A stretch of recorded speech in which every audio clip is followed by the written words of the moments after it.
बड़ी खबर आ रही है शहजाद, उसके बाद में आ रही हूँ। केजरीवाल को दिल्ली के एलजी ने, देखिए आप बहुत याद कर रहे थे, अब एलजी ने चिट्ठी लिखी है। अरविंद केजरीवाल दिल्ली के मुख्यमंत्री को एलजी ने चिट्ठी लिखी है। बिना सीएम के दस्तखत से क्यों आ रहे हैं प्रस्ताव, ये बड़ा सवाल यहाँ पर खड़ा किया गया है एलजी की ओर से। कई प्रस्ताव बिना मुख्यमंत्री के दस्तखत के ही आ रहे हैं। अब इसकी जरूरत क्यों है? केजरीवाल को दिल्ली के एलजी की ओर से यह चिट्ठी लिखी गई है। इस पर जल्दी से 2 लाइन में आप जवाब दीजिए। अगर आप जिम्मेदारी नहीं ले रहे हैं कि मैं दिल्ली का बादशाह हूं, तो आप किस मतलब अथॉरिटी से फिर लिखते हैं? फिर किस अथॉरिटी से दिल्ली के अंदर जो अपना रुतबा जमाने की कोशिश कर रहे हैं और चेंज करने की कोशिश कर रहे हैं और बोलते हैं कि मैं दिल्ली का दिल्ली की सरकार हूं। आपकी जिम्मेदारी क्या है? अगर ये आबकारी नीति में अगर कोई फिला है तो ये एलजी की वजह से फिला है। अगर आप सिर्फ और सिर्फ जिम्मेदारी नहीं लेना चाहते और आरोप और प्रत्यारोप, वो भी बीजेपी के स्टेज पर जो खतरे में है आज की डेट में, उसके स्टेज पर आप करें। आप एलजी हैं, आपको अपनी जिम्मेदारी की फिक्र नहीं है, आपको अपनी रिस्पॉन्सिबिलिटी की फिक्र नहीं है। मिस्टर खान, अगर अच्छा नहीं लगेगा एक बार उनकी बात, आपने आरोप लगाए हैं, जवाब तो सुनिए, आरोपों पर जवाब बोलिए। चित्रा जी, आमतौर पे मैं स्टूडियो आकर इसीलिए डिबेट करता हूँ क्योंकि मैं इनकी हरकतें जानता हूँ। आज लास्ट मिनट आपके शो पर सुअवसर मिला ज्वाइन करने का, इसलिए स्काइप से कर रहा हूँ। थोड़ी सी हम लोग डिबेट की मर्यादा को बनाए रखें। देखिए, मैं खान साहब की सारी परेशानियां समझता हूं और उनकी क्या उत्तेजना है मैं समझता हूं। देश के चुने हुए प्रधानमंत्री को अपमानित करना, देश की संवैधानिक व्यवस्थाओं को गाली देना, भ्रष्टाचारी शराब मंत्री को बचाना। बोल रहे थे वो बीच में नहीं बोल रहे थे, उनकी बात हो जाए। खान साहब, मैं आपकी उत्तेजना समझता हूं, आप परेशान मत होइए। आपकी सारी उत्तेजना आ गई है जहर से, जो आपके मन में जहर है वो बाहर आ गया है। अब मुझे बोलने दीजिए। देखिए, ऐसा है कि ये सारे लोगों को, सारी व्यवस्थाओं को गाली दे सकते हैं क्योंकि इनको भ्रष्टाचारी बचाना है।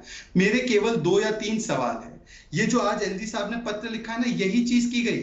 जो व्यवस्था दिल्ली की है जिसमें कि आपको जीएनसीटीडी एक्ट, टोब्रो एक्ट, सारे एक्ट्स का पालन करते हुए निर्णय लेने हैं, मनीष सिसोदिया ने कैबिनेट के खिलाफ जाकर कहा कि मैं शराब का सबसे बड़ा नार्कोस, मैं शराब का सबसे बड़ा माफिया, मैं सबको मुनाफा खिलाऊंगा, दूंगा, तुम मुझे पैसा दो, मैं तुम्हें मुनाफा दूंगा। ये शराब का नार्कोस मनीष सिसोदिया ने किया। अब एक सेकंड चित्रा जी, बोलिएगा, उनकी बात जल्दी से पूरी हो जाए। शहजाद अपनी बात पूरी करें। ये तो एक चीज मैं आपको बताऊं, मैं तो एक पक्का फॉलो करता हूं इस्लाम को, और बहुत सारे धर्म में तो शराब का ये सारा कुछ बैन है, प्रोहिबिटेड है। आज खान साहब को तो गुस्सा होना चाहिए मनीष सिसोदिया पे कि मनीष, तुमने तो बच्चों के हाथ में दारू दे दी, तुमने तो बच्चों के हाथ में नशा दे दिया। सुन लीजिए खान साहब, ये आपके बच्चों के लिए भी सेहत अच्छी बात कर रहा हूं मैं, सुन लीजिए। देखिए, मैं आपसे क्या कह रहा हूँ, सुनिए चित्रा जी, सुनिए खान साहब क्या करके, खान साहब आपके मेरे बच्चों, मंदिर मस्जिद के पास ठेके खोल दिए थे, हमने जाके बंद करवाए भाजपा के लोगों ने। सुन लीजिए, अब देखिए क्या हुआ चित्रा जी कि किस प्रकार से एलजी को बाहर करके, कैबिनेट को बाहर करके सारे फैसले लिए गए। चोरी चोरी, छिपे छिपे रात को ये लोग मिलते थे और ये फैसला करते थे। बड़ा बड़ा पैसा आया इनके पास चुनावों में खर्च करने के लिए, और इसीलिए सारी रिलैक्सेशन दिए। अच्छा, ये इतनी अच्छी पॉलिसी होती तो मुझे बताइए ना, सेल 1.5 गुना बढ़ी, सरकार का रेवेन्यू गिरा कैसे? और अच्छी पॉलिसी है तो वापस लिया कैसे? इसका जवाब नहीं है। और मैं तो इनसे सुन लीजिए, जवाब दूंगा खान साहब, जवाब देना है। आप बात करते रहिए, लेकिन हम लॉजिक मेरा एक ही सवाल है चित्रा जी, मैं जवाब दूं, चित्रा जी इसका जवाब दूं मैं आपकी इस बात को पूरी करें शहजाद। आप अखिल जी आ रही हूं मैं आपके पास, फाइनल कंप्लीट कर रहा हूं। देखिए, राधिका जी भी बैठी हुई है, वो अधिकृत प्रवक्ता, उनको भी तो मौका मिलना चाहिए। मेरी बात सुनिए, मैं केवल इतना कह रहा हूं कि यदि ये सारे लोग चाहते हैं कि इन्वेस्टिगेशन हो तो भाई इस्तीफा दे दो ना। ये तो इनका पैमाना था कि पहले इस्तीफा दो फिर इन्वेस्टिगेशन होगी फ्री एंड फेयर। आज तक वीवीआईपी पुल गिर गया इतना बड़ा, मोदी जी ने जिसका इनॉग्रेशन किया था, 2 रोज 4 रोज के बाद पुल गिर गया, उसका इन्वेस्टिगेशन नहीं करेंगे आप जो गुजरात में ट्रेजडी हुई जिसमें कई लोग मारे गए, उसका इन्वेस्टिगेशन नहीं करेंगे आप देश के अंदर घोटाला हुआ 11 लाख करोड़ का, उसका इन्वेस्टिगेशन नहीं करेंगे। 5 लाख करोड़ का टैक्स आपने माफ कर दिया।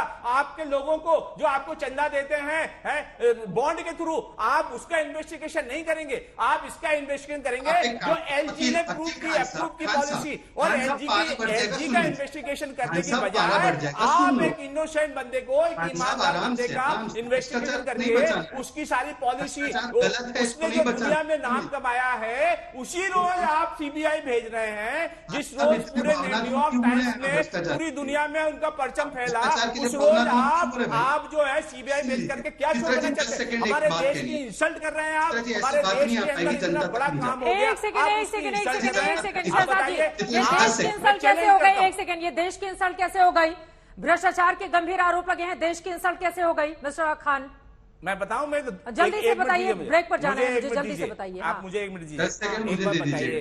और वो वीडियो कहाँ है जिसमें मनीष सिसोदिया को ऑफर किया गया है कि आप आइए सीएम बन जाइए? वो वीडियो कहाँ है? वो वीडियो कहाँ है सर? चित्रा जी आकिब खान साहब, वो वीडियो कहाँ है? प्लीज गिव मी सर, वो वीडियो कहाँ है? इतना देश इंतजार कर रहा है। देखिए आपका चैनल है, बहुत रेपुटेड है, प्लीज आप मुझे काउंटर करने के लिए टाइम दीजिएगा। देखिए, जो न्यूयॉर्क टाइम्स के अंदर जो रिपोर्ट आई और जिसमें क्या उसमें लिखा हुआ है कि ये दुनिया के सर्वश्रेष्ठ शिक्षा मंत्री हैं? एक सेकेंड, क्या उसमें लिखा हुआ है ये दुनिया के सर्वश्रेष्ठ शिक्षा मंत्री हैं जिसका ढोल आप लोग बजा रहे हैं?